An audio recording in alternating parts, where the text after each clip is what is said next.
Habakkuk. Chapter 1. A pronouncement that Habakkuk the prophet received in a vision. How long, O Jehovah, must I cry for help, but you do not hear? How long must I ask for help from violence, but you do not intervene? Why do you make me witness wrongdoing, and why do you tolerate oppression? Why are destruction and violence before me? And why do quarreling and conflict abound? So law is paralyzed, and justice is never carried out. For the wicked surround the righteous. That is why justice is perverted. Look among the nations and pay attention. Stare in amazement and be astounded, for something will happen in your days that you will not believe even if it is told to you. For here I am raising up the Chaldeans, the ruthless and impetuous nation. They sweep through vast stretches of the earth to seize homes not theirs. They are frightening and fearsome. They establish their own justice and authority. Their horses are swifter than leopards, and they are fiercer than wolves in the night. Their war horses gallop forward. Their horses come from far away. They swoop down like the eagle rushing to feed.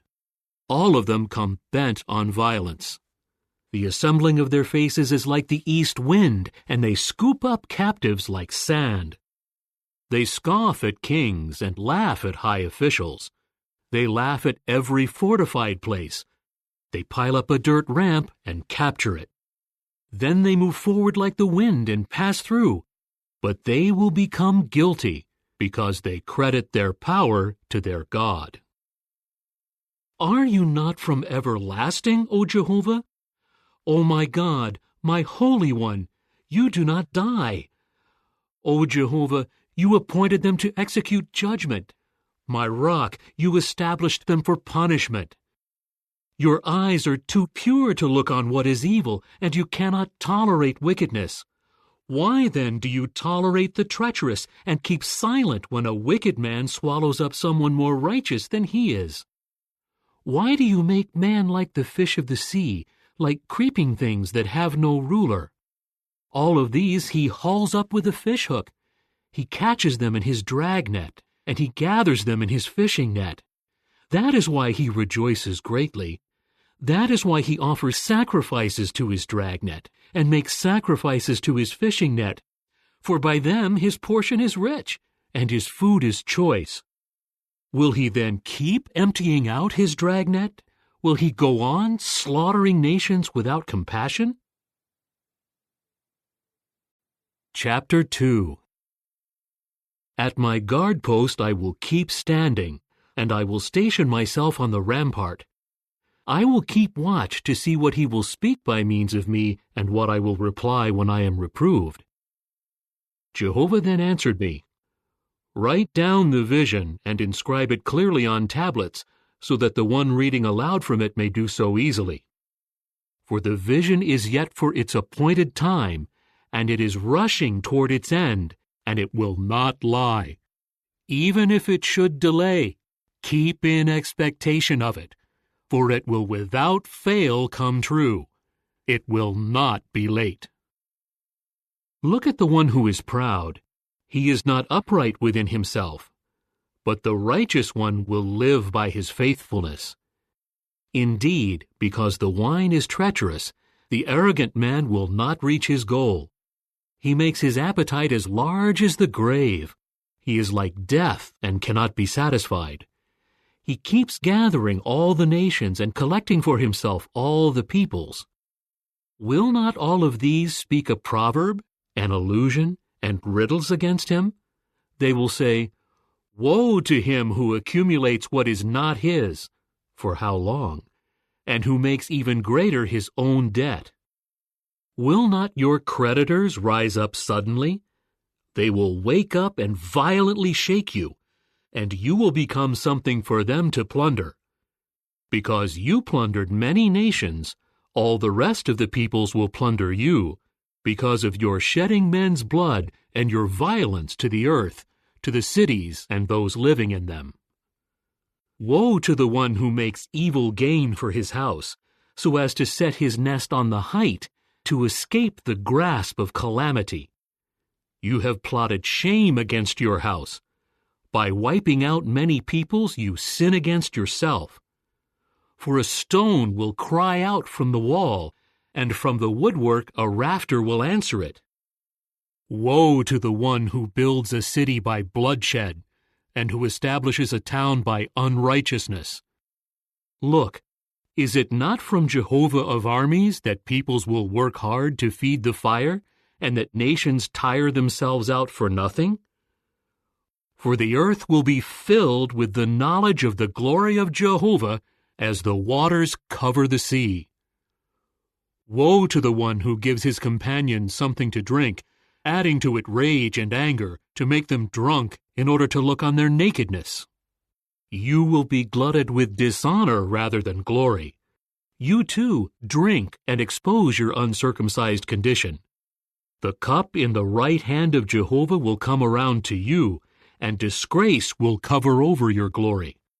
For the violence done to Lebanon will cover you, and the destruction that terrified the beasts will come upon you, because of your shedding men's blood, and your violence to the earth, to the cities and those living in them. Of what benefit is a carved image when its maker has carved it? Of what benefit is a metal statue and a teacher of lies, even though its maker trusts in it, making worthless gods that are speechless? Woe to the one who says to a piece of wood, "Awake," or to a speechless stone, "Wake up, instruct us." Look, it is overlaid in gold and silver, and there is no breath at all within it. But Jehovah is in his holy temple. Be silent before him, all the earth. Chapter 3. The Prayer of Habakkuk the Prophet in Dirges. O Jehovah, I have heard the report about you. I am in awe, O Jehovah, of your activity. In the midst of the years, bring it to life. In the midst of the years, make it known. May you remember to show mercy during the turmoil. God came from Teman, the Holy One from Mount Paran. His majesty covered the heavens. With his praise the earth was filled. His brightness was like the light. 2 rays flashed from his hand where his strength was hidden. Before him went pestilence, and burning fever followed at his feet. He stood still and shook the earth. With a look he made nations leap. The eternal mountains were smashed, and the ancient hills bowed down. The paths of long ago are his. I saw trouble in the tents of Cushan. The tent cloths of the land of Midian trembled. Is it against the rivers, O Jehovah? Is it against the rivers that your anger is burning? Or is your fury against the sea? For you rode on your horses, your chariots were victorious. Your bow is uncovered and ready. The rods are assigned with an oath. You split the earth with rivers. Mountains writhed in pain at the sight of you. A downpour of waters swept through. The deep roared with its voice. It lifted its hands high. Sun and moon stood still in their lofty abode. Your arrows went out like the light. The lightning of your spear was brilliant.